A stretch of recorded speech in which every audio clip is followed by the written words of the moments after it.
Hello সবাইকে, কেমন আছো তোমরা সবাই? আশা করছি অনেক ভালো আছো আর আমিও অনেক ভালো আছি। তো অনেক দিন বাদে আবার একটা লং ব্লগ নিয়ে হাজির হলাম। তো দিনটা ছিল অনেকই স্পেশাল, কারণ সেদিন ছিল আমার প্রিয় মানুষের জন্মদিন।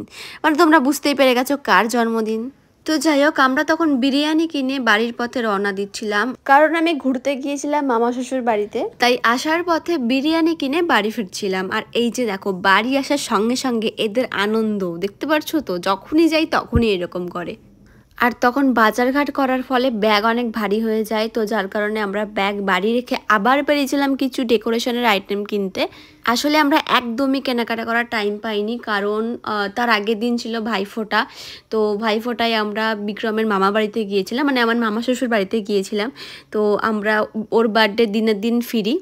তো যাই হোক, তাই সব কিছু করতে লেট হয়ে যায়। তখন আমরা চলে গিয়েছিলাম কেক আনতে, কেকের অর্ডার দিতে পারিনি। তো গিয়েই যেটা পছন্দ হয়েছে সেটাই কিনে নিয়ে আসতে হয়েছে। তারপর সোজা চলে আসি বাড়িতে, আর তখন মা একটু চা করে দেয়, কারণ সন্ধে হয়ে গিয়েছিল।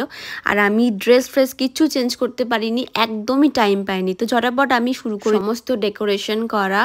আর সাথে বিক্রম আমাকে অনেক হেল্প করেছে। আমি ভেবেছিলাম ওর কোনো হেল্প নেব না, তবে কিছু করার নেই, টাইম ছিল না। তো ঝটপট আমরা সব কিছু একসাথে মিলে রেডি করলাম। আর তাছাড়া মজার ব্যাপার কি জানো, আমরা সেই দিনই মানে ওর বার্থডের দিনের দিন কিন্তু সবাইকে ইনভাইট করি। কারণ আমরা তো ফার্স্টে ভেবেছিলাম যে হয়তো সেলিব্রেশনটাই হবে না, পুরো সব মাটি হয়ে যাবে। ভেবেছিলাম হয়তো আমরা আসতেই পারবো না বাড়িতে সেদিন।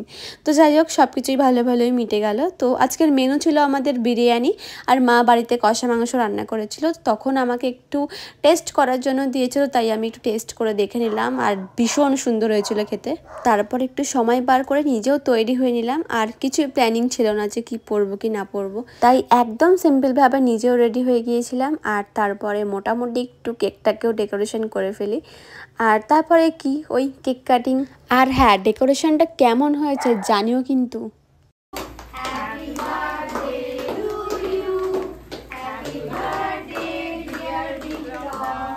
আরে আরে, ভিডিওটা আরেকবার রিপিট করে দেখে নাও। আমি কিন্তু বিক্রমদা বলিনি, বাকিরা বিক্রমদা বলছিল, আমি কিন্তু বিক্রম বলেছি। যাই হোক, কেক কাটা হয়ে গেলে ও তখন সবাইকে কেক খাওয়াতে শুরু করে। আর এই যে দেখো আমি কীরকম নির্লজ্জ, ও আমাকে খাইয়ে দিল আর আমি এদিকে কেকটা খেয়ে বসে রইলাম।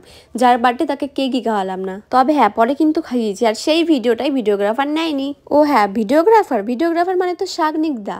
দেখো কি সুন্দর ঘুরিয়ে ঘুরিয়ে ভিডিওগুলো বানিয়ে দিয়েছে। তো যাই হোক, তখনও কেক খাওয়ানোর পর্ব চলছিল, বাবার কাকা পাশের রুমে ছিল। তো বিক্রম গিয়ে কেক খাইয়ে দিয়ে এলো। আর তারপরে কিছুক্ষণ চললো কেক মাখামাখির পর্ব। কিছুই না, এতক্ষণ কেক খাওয়াতে খাওয়াতে হাতটা পুরো ক্রিম ক্রিম হয়ে গেছিলো, তো সেটাই সবার গালে গালে গিয়ে মুছে দিচ্ছিল। আর এই যে দেখো, একজন মনের সুখী আনন্দে নিজেই নিজের গালে মাখছে। তো সবাই আমাকে নিয়ে প্যানিক করছিল যে অর্পিতাকে মাখাও, কিন্তু বিক্রম জানে যে আমার স্কিন ভাই ভালো না, তো আমাকে মাখানো যাবে না। তো তারপর কিছুক্ষণ ধরে চললো গিফট আনবক্সিং। আর তাছাড়া এই পর্বটা তো সবারই ফেভারিট, মানে বার্থডে বা যে কোনো অনুষ্ঠানে এই পর্বটা কিন্তু সবার ভীষণ ভালো লাগে। তাই দেখো না আমি কি সুন্দর লাফাতে লাফাতে ওর সাথে যোগদান দিয়ে আনবক্সিং করার জন্য।